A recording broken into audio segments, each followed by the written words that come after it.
কৃষ্ণ কৃষ্ণ কুমার কৃষ্ণ আরে বাবা আমি আপনাকে কি দিচ্ছি আগে দেখুন তো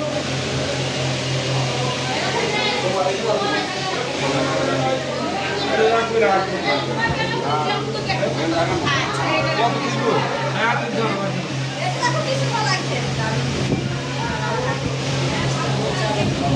দাস লীলা দাস লীলা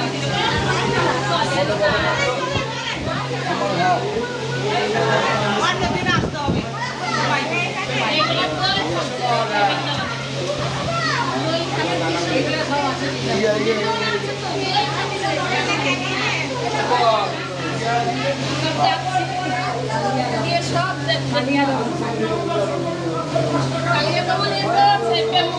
এখানে স্লিপ